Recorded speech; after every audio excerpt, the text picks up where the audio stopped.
listen on the way to work. Have your say. It's more than just opinions, it's facts. This is WSIC News Talk Now. Well, good afternoon, Lake Norman, and welcome to Town Talk. We're coming to you live from WSIC, the Real Talk studio, nestled on the banks of beautiful Lake Norman, streaming worldwide from Aberdeen, Scotland to Conway, South Carolina. I'm your host, Bill Russell, President of Lake Norman Chamber of Commerce, the largest chamber of commerce in the Charlotte region. This is a program where we discuss topics that are impacting your family, your friends, your neighbors, your business, from my neighborhood to yours. My guest today is Hardy Smith. And Hardy, I've known you quite a while. You've worked with nonprofits and boards. You've worked 30 years in NASCAR, 10 in municipal services. You've been president of the Talladega, Alabama Chamber of Commerce. You were on the board of the Daytona Beach Chamber of Commerce. And we kind of both cut our teeth in the JCs. It was the JCs, for people who may not be familiar, much like an organization like Rotary, Sertomas, Civitans, Optimus, specifically for young people 21 to 39. Back when we first got involved, it was just a men's organization. Then it became co-ed, men and women. You were an Alabama JC. I was a South Carolina JC. You rose to the ranks of state president, went on and went as a national vice president. Let me ask you a question. How did your participation in the Junior Chamber of Commerce, or JCs, impact what you're doing today? Well, Bill, that's number one. Thanks for having me today on your program. This is absolutely fantastic. I know we're going to have great fun, and we only have an hour, so we have an hour. We could go into overtime. I We know, could. but to answer the question, everything. And at the time when the JC organization was formed, it was for young men, ages 18 to 35. It changed a couple of times in there, but that was really for the young male at that time in this country. That was really the only opportunity you had to get ahead in business, business connections, professional development, social interaction. So that's what it was all created for. At that time, the existing civic club organizations, Lions, Kiwanis, Rotary, Exchange, Optimist, those organizations didn't allow younger individuals to join.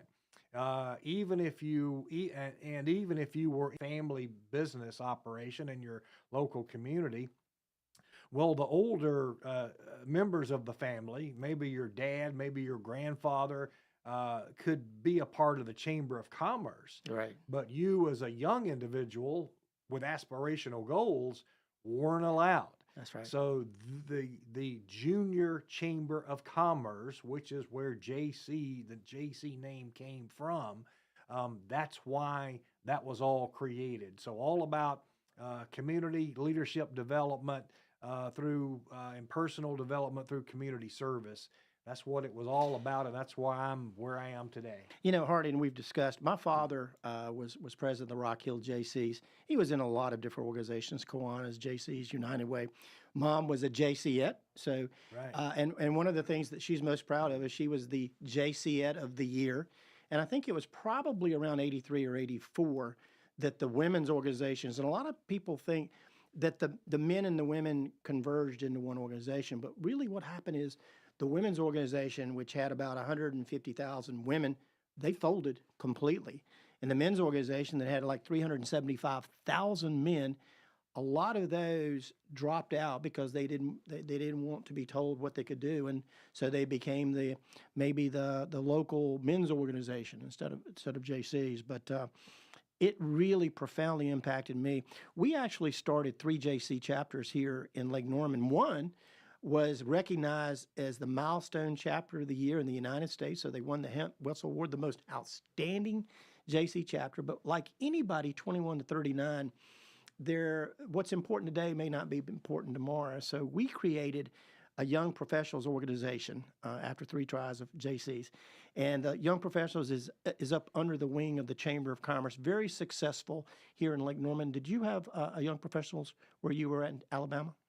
Yes, we didn't have like a young leadership or young professionals organization, and those are typically affiliated with chambers. But when NASCAR moved myself and the family to Daytona Beach to the corporate operation, the Daytona Beach Chamber had and continues to have a very robust leadership program, young leadership program.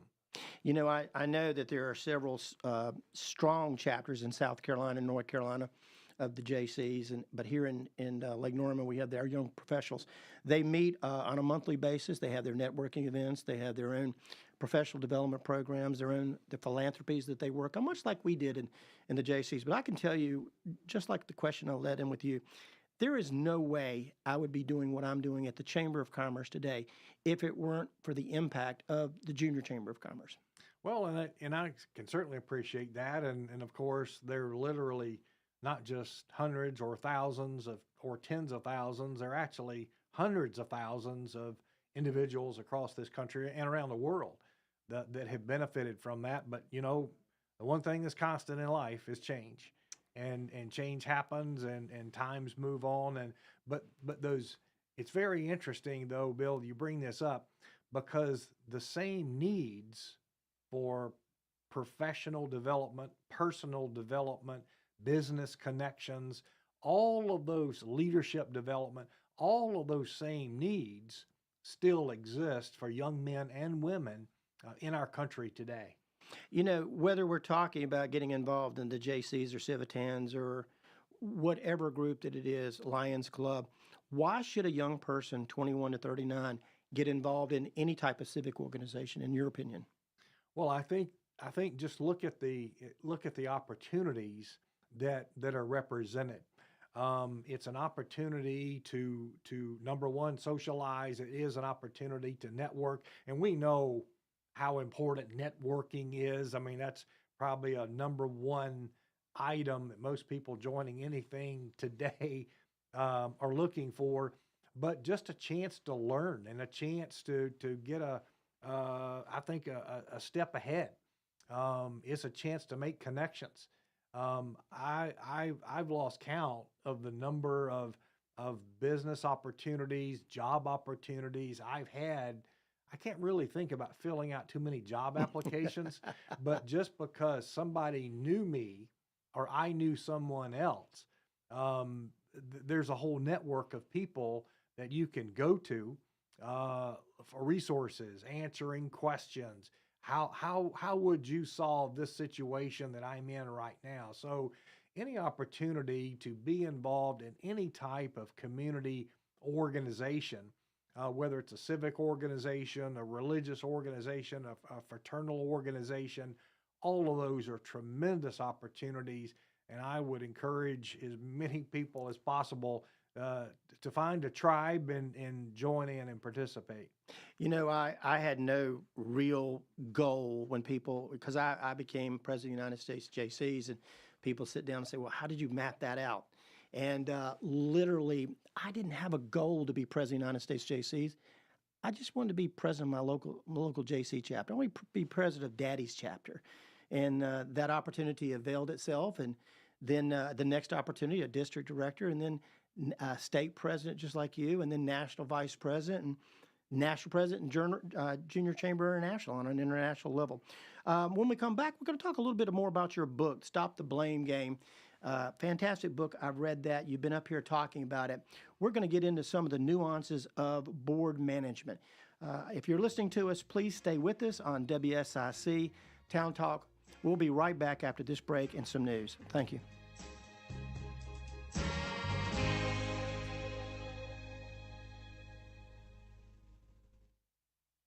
Town Talk with Lake Norman Chamber President Bill Russell.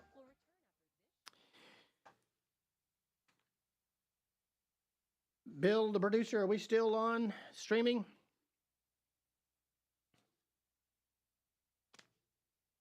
For those of you who are streaming with us on WSIC's channel, also on YouTube, Facebook, LinkedIn, Twitter, all of the other social media streams, we're going to continue having a conversation with Hardy Smith. I want to remind people that the Chamber's signature event, the Lake Norman Chamber Business Expo, our trade show, our show and tell, the opportunity for businesses to explain what they do, is going to be October the 10th, 11 o'clock to 5 o'clock at the Huntersville Recreation Center. We expect about 120 businesses, a dozen nonprofits. Hardy, when you were with your local Chamber of Commerce, do you guys have a business expo? Absolutely. I think every chamber in America has a business expo, and I would encourage those businesses in your listening area. Well, since we're streaming, that's like global, isn't it? We're worldwide. We're going all the way to Korea. What are you talking about? All right. But, participate, and not only participate as a business and a chance to show off and promote, but come out and see what it's all about. So those are always great opportunities. Hardy, for somebody listening, if they're not involved in the Chamber of Commerce, you've stepped back from your role as an executive director, president of your Chamber of Commerce. Why should any business belong to a chamber, whether they're in Mooresville, Statesville, or Grand Rapids, Michigan? Why should they get involved in their Chamber of Commerce? That's a great question, and I've got the answer. Chambers of commerce, as evolution happens, chambers of commerce, Bill, across the country have evolved, and they are now seen as the chief collaborators and conveners in communities across America, and the chambers are right there, boots on the ground, solving the most complex and difficult challenges every community has. I'd highly recommend getting involved in a local chamber. One of the things that we also do for our community is we've got candidate filings that just took place a couple of weeks ago. We got a lot of people running for town board in Huntersville and Cornelius. And, on Thursday, October the 12th, we're having a candidate forum in Cornelius, 7 o'clock to 9 o'clock at Town Hall. Tuesday, October the 17th, we're going to have a forum just for 3 people who are running for mayor of Huntersville, and probably 5 candidates for commissioner. Then 2 days later, on Thursday, October the 19th, 7 o'clock to 9, again at Town Hall in Huntersville, we're going to have the balance of the commissioners. Justin Kazepis, who is the owner and general manager of the studio, is actually going to be our MC. So for those of you streaming with us, we're going to go back live in just a few minutes. Thank you for being with us. Now.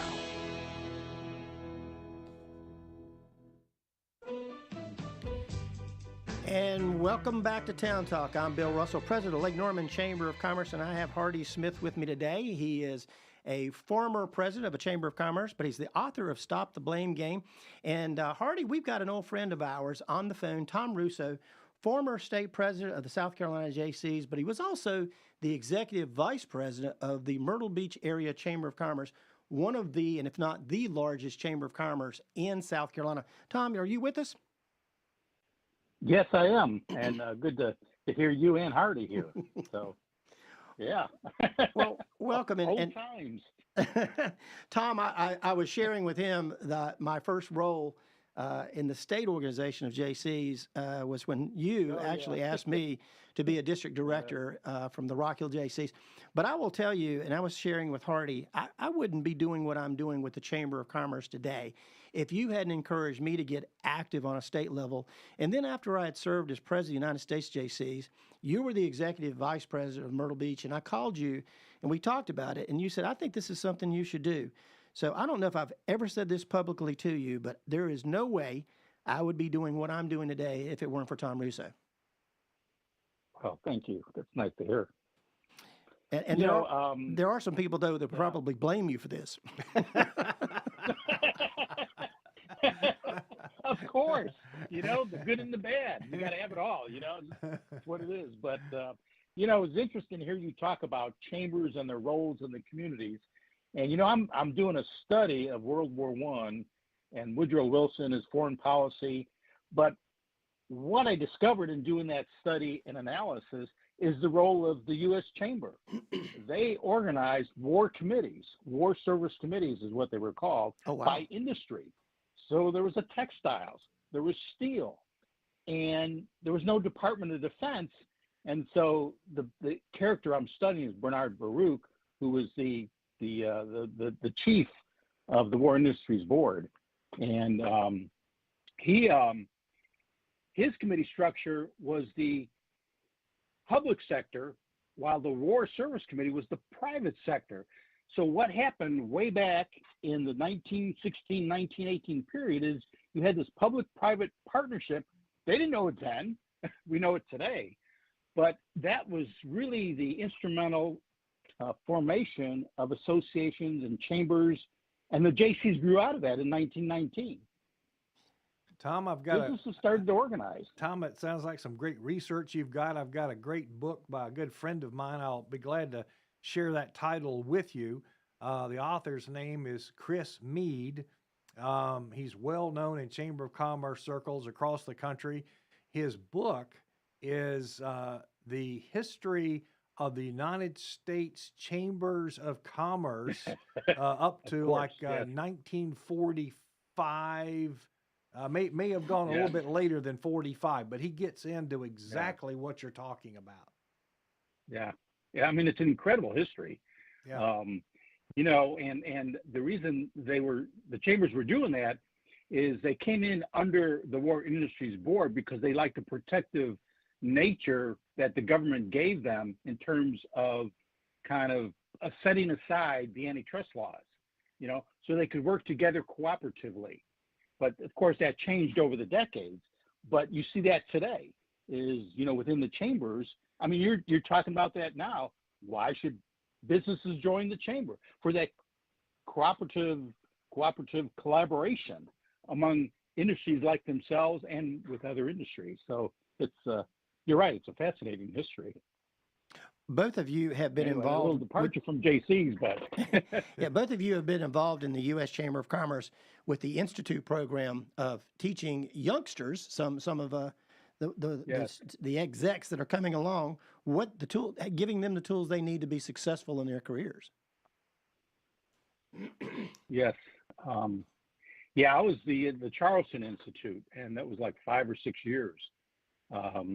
And it was a wonderful experience from the institute level.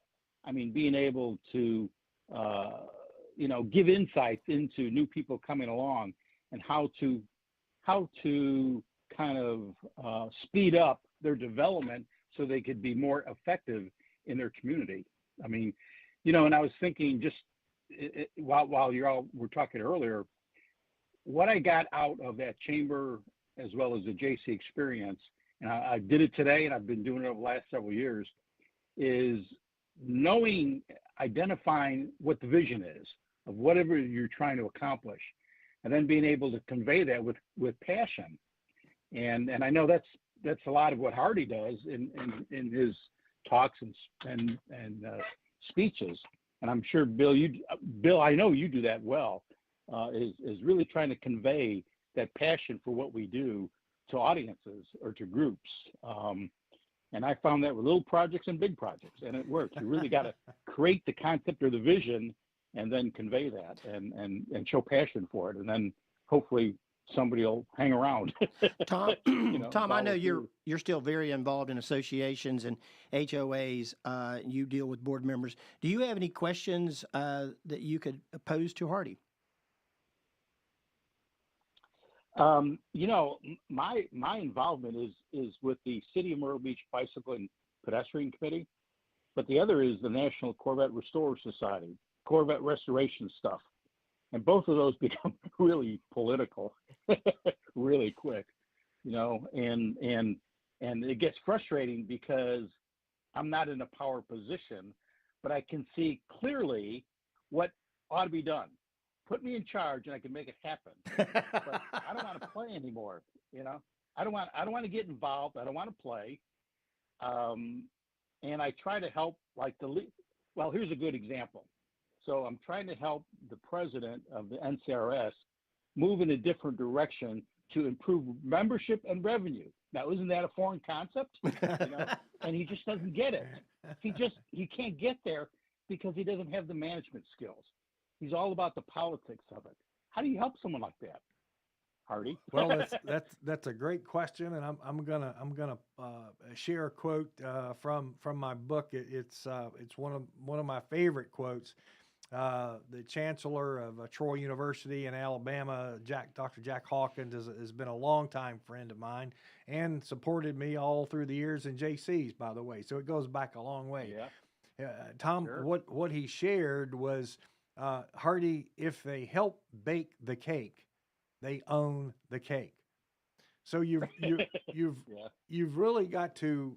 It may be a little frustrating. It may not happen as quickly as you want it to happen, but I would urge you to have some patience and help formulate Oh, yeah. ideas so that your leadership takes ownership of those ideas, and those are their ideas. It may take a different Yeah. route, but I would suggest you can get to where you want to go. But and patience is critical. patience is totally critical. And there's another important lesson. Tom and Bill, it's taken me a little while, but there's a big difference between asking and telling. And so, especially when you're working with volunteers, if you really want them to move, you've got to listen to them. What's important to them? Why are they involved? What are they wanting to get out of the experience?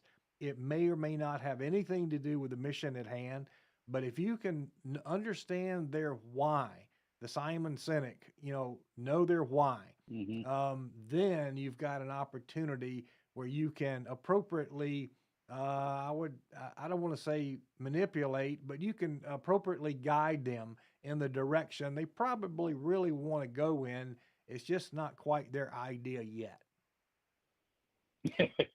Yeah, I mean, I give lists of things to do to the president.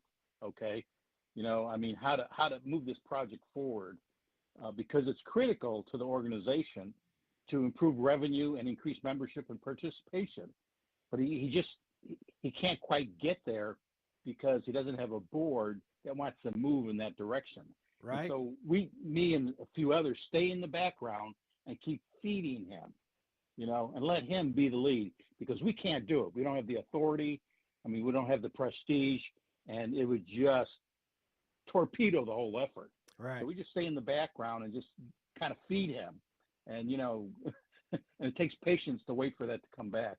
Well, and you might consider this, and this would apply to anyone else involved in working with volunteers and leading volunteers, is just, instead of telling them how you can help by providing them a list as an example, ask them, how can you be of service to them? How can you, Tom, help them?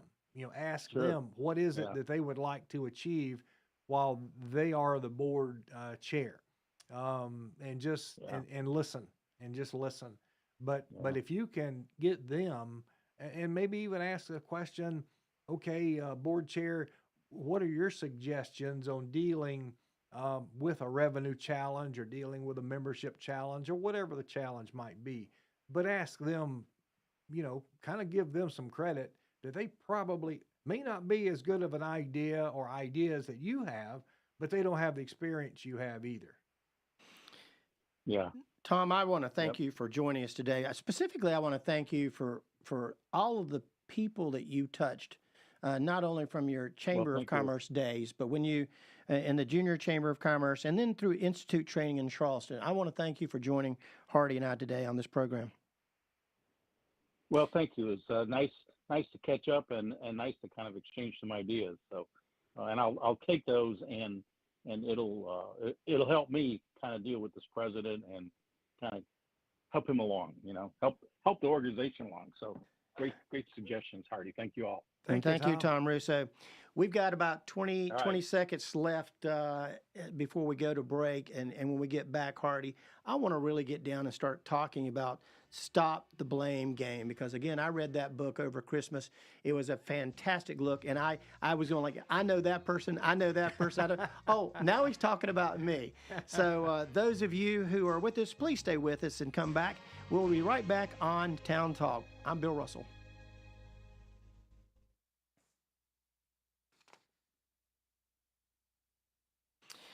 For those of you streaming on any of our platforms, on WSIC, on Facebook, on LinkedIn, on Twitter, on Instagram, we're streaming worldwide.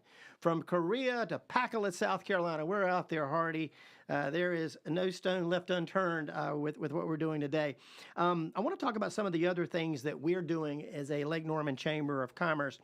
Tomorrow morning, Thursday, August the 17th, again, tomorrow morning, Thursday the 17th, 9 o'clock to 10 o'clock, we're going to have a program at the Chamber, Blueprint for Your Profitable Business, presented by Brent Thompson, who's with Action Coach. He's a business consultant.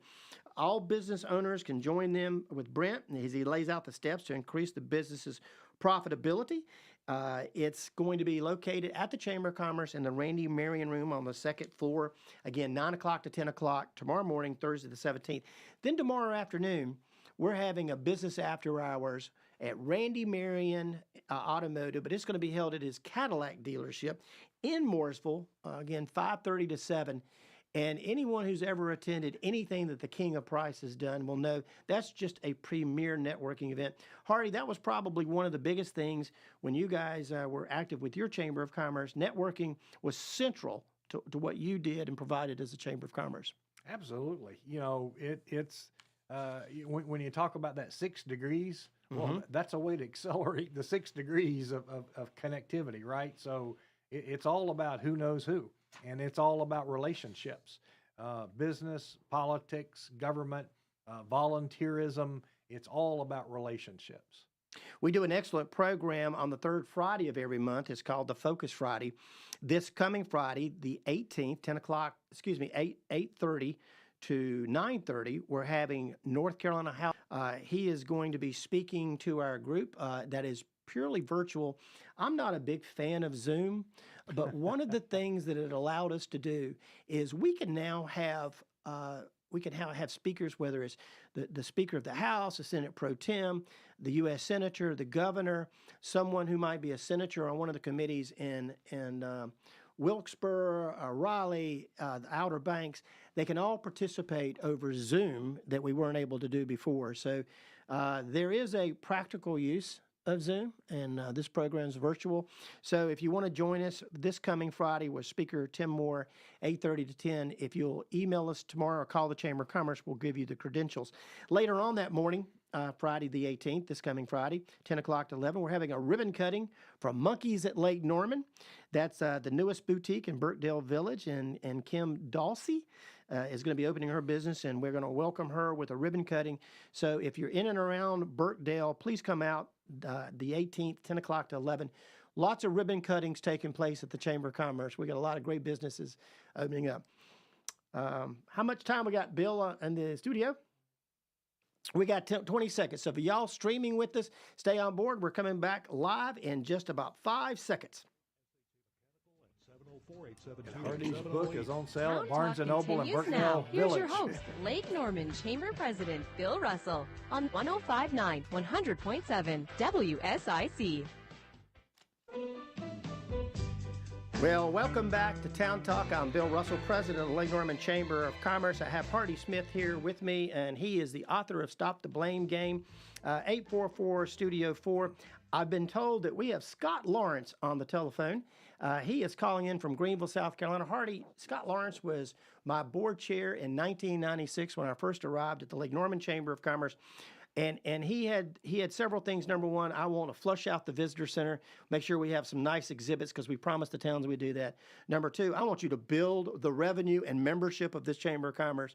But three, I want a leadership program so that we can create the future civic club, business leaders, community leaders, elected leaders.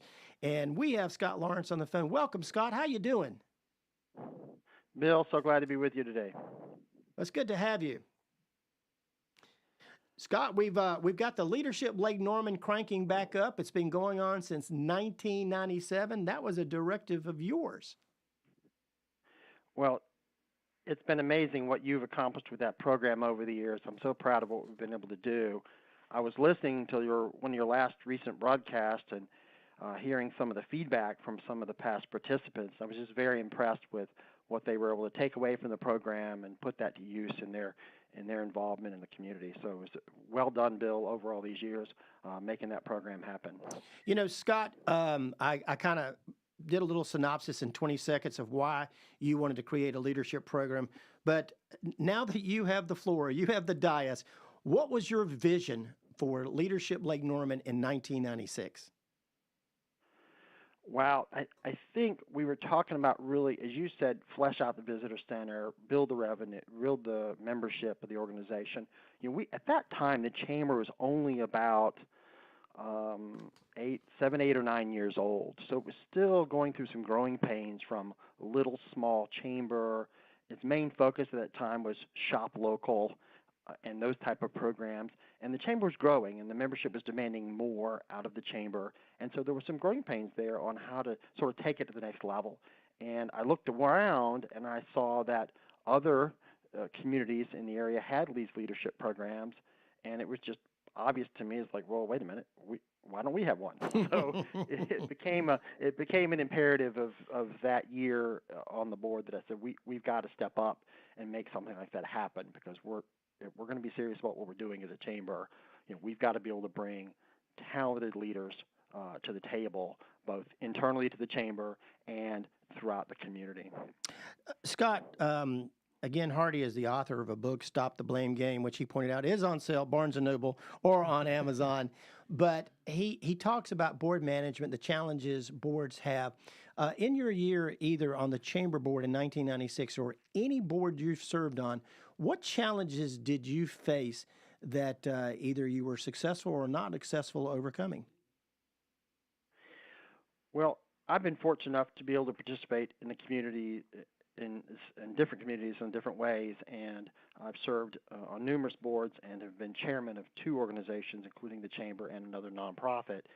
And I really found over time that the biggest challenge was building consensus amongst the board members on the board's role as a board. And each board member came with a different perspective. And the way you would serve on a board for a church is different than your civic club. Oh, that's right. Is different than the chamber or the university board of trustees for a large university. And each of those perspectives is different about how the board was to be functioning. And even all that's different in the nonprofit sector from, say, a corporate board. So building consensus of what the roles were was the biggest challenge, I think. And for the chamber specifically, you know, we had a very small chamber at that time that was growing rapidly, and it was important for us to increase the number of board members so that we had a better representation from the community, from the business community. We wanted a sort of a representational board so that the different parts of the business community were represented and their voice was heard. So do I have somebody from the small retail sector? Do I have somebody from the real estate sector? Do I have somebody from hospitality? And looking around each of the different business sectors of the community, do I have representation on my board from those different areas, and both large and small companies, so that our chamber has a voice going forward that speaks for the business community? And so getting the board members on board to say, you know, this isn't we're not going to run this board the way you run your church trustees, elders board. This is different. So getting everybody on the same page was always the biggest issue. Scott, I wish you could see us right now. I don't know if you're on Facebook or not, but Hardy's over here shaking his head, nodding up and down, and he's probably going to point out what page and what chapter that is and Stop the Blame Game. But Hardy, can you speak to what Scott just brought up? Absolutely, and Scott, I've enjoyed hearing a lot about the history behind yourself and Bill. So congratulations on you know, when you talk about that leadership development program in chambers of commerce. You know, the way I characterize that is, you with a program like that, you are creating an investment in your community that pays multiple levels of compound interest, right? So what was that first year, Bill, when the program was started? We kicked it off in 97. So in 97, and how many years ago was that? So you look at it every single year that program has been in existence. Now all of a sudden you've got a couple of generations of over individuals, 600 people, of over 600 people that are now involved in the area in leadership programs and leadership roles, and that's so critical. So to the question, it's certainly not unique. And as far as like getting board members to consensus, I think one of the key things is you have to kind of walk that back a little bit, and you have to develop clarity around what is the purpose of the organization? What is it that you're trying to achieve? And you've really got to work those words and not just not like a State of the Union address where you've got a word or a phrase or a sentence for every constituent interest. You've got to get down to the specifics of who the heck it is are you, and what difference, what impact are you trying to make. So once you have that, all right, now the next thing is what level, how would you define success for your organization? And then once you define that success, who is it that, from a skills standpoint, what are the skills that you need to achieve that success? Then you start looking at the who. So who is it? And then from your representative organizations, and I heard very clearly you share that, and that's certainly a very common practice, is you want a good across the board representation of your membership, of your community, right?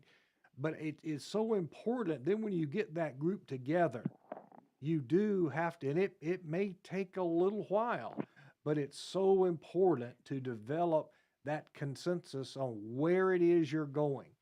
So it's very obvious that if that was a challenge in the early days of the Lake Norman Chamber, for example, it's quite obvious it's worked out pretty well. So you did find the formula, but you have to have what I call critical conversations, and you have to and you have to listen, and people want to be able to have input, but clarity around what the expectation is and where you're going is so important for any organization.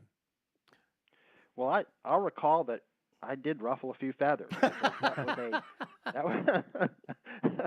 That was a transition point for our little chamber. It had been around less than a decade, and had functioned as a small sort of merchants association promoting shop local. Right. And we were trying to make the transition to a full service, full-blown chamber, and that was a big stepping stone. Right.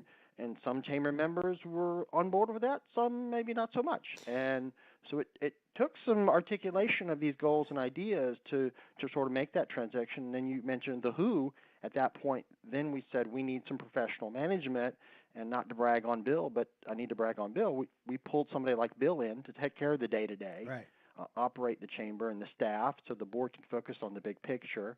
But sort of articulating that transition. So at the time the leadership program was established, that was a transition point for the chamber from, a small merchants association to a proper full service chamber. And that there were growing pains with that. And I think that getting those critical conversations with the board members, helped get us through that.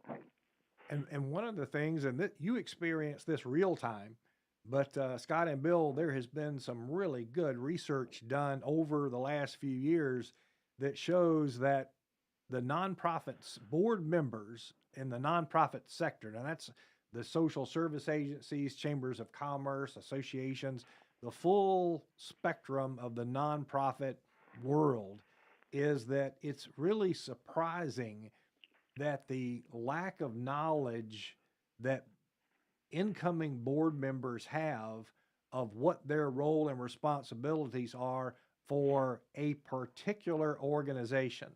And even though they may have had past experience, they may or may not have the experience they need for your individual, unique organization. Scott, we got about 40 seconds before we go up against a hard break. I want to share one thing. I remember you telling me that, look, we're not doing any more bake sales or flower sales on the sidewalk.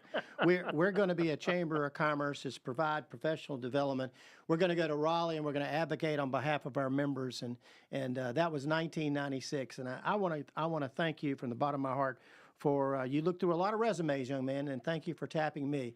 For those of you who are listening, we're going to be going to a break in just a little while, and we're going to get back with Hardy Smith. We're going to talk about Stop the Nonprofit Blame Game, how to break the cycle of frustrating relationships. Please come back and hear us on Town Talk in just a minute.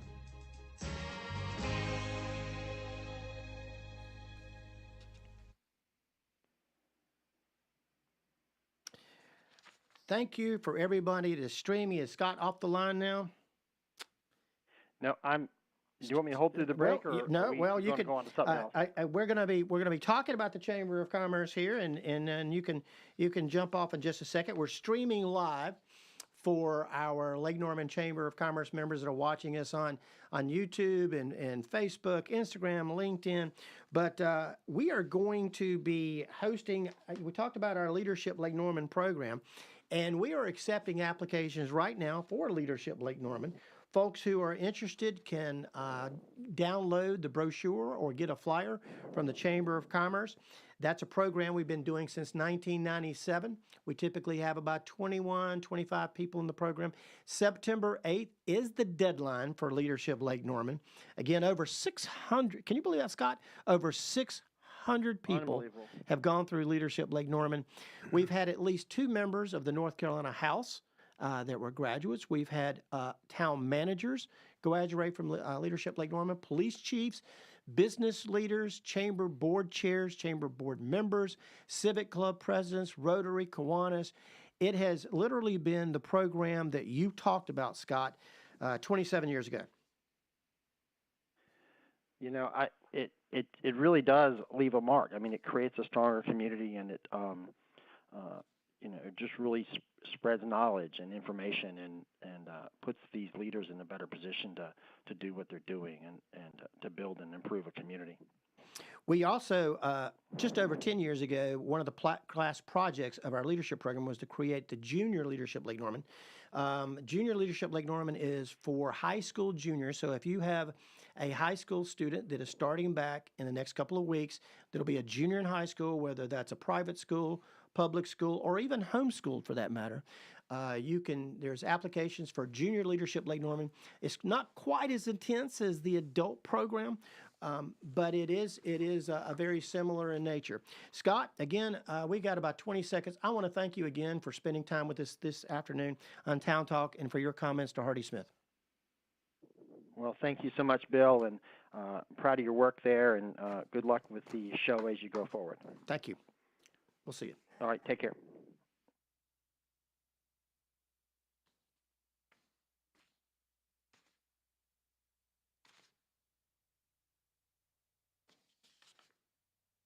President Bill Russell on the new 105.9 100.7 WSIC.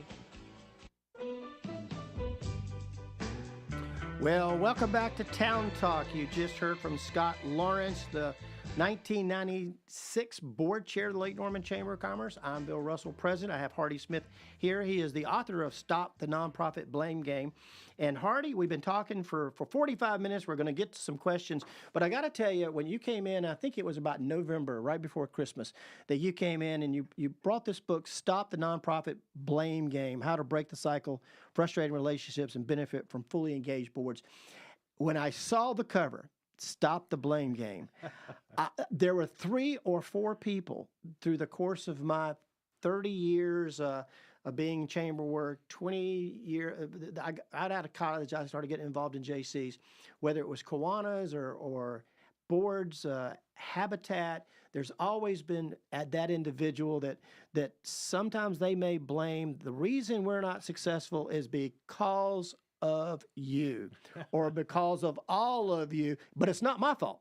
It is right. Not my fault. Never. Where did you come up with the title and the theme of Stop the Blame Game?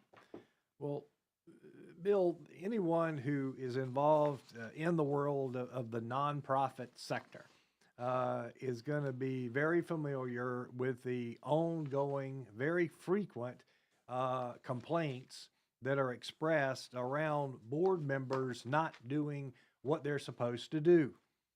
And several years ago, when I started becoming aware of how prevalent of an issue that is, I said, well, I am being a little bit of a contrarian myself. I didn't want to just accept that. I wanted to find out why. And there's a whole lot of advice out there on how to get your boards to do what they're supposed to do. And I've got a hint for our nonprofit friends out there. More training is not the answer. It's not the answer.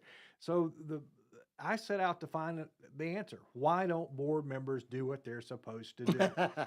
And so I did a very rough, and I'm not an academic, I'm not a certified researcher, but I did a very crude, very rough nationwide survey. I reached out to board members, not professional staff, but board members across the country, and put that question to them. Why don't board members do what they're supposed to do? And so the big reveal of all of that research was that board members told me a couple of important things. Number one, they get turned off, good board members get turned off because of a bad board experience. Mm-hmm. Right. And number two, the most important single influencer around board members not doing what they're supposed to do is poor communication. So the big aha to me was that you've got one finger of blame pointing to that nonprofit board member for not doing what they're supposed to do. And then that nonprofit board member is pointing a finger back to staff saying, it's your fault. Mm-hmm. I'm not doing what I'm supposed to be doing because you're messing things up, for my own personal experience. So now you've got the two fingers of blame pointing at each other.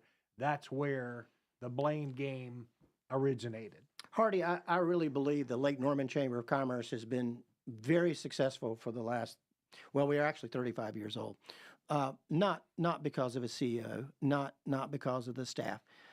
It really comes down to the boards and the recruiting of board members. Now, I will tell you, you got 20 board members and they come and they go. Not every board member has probably been the best board member that we could have had.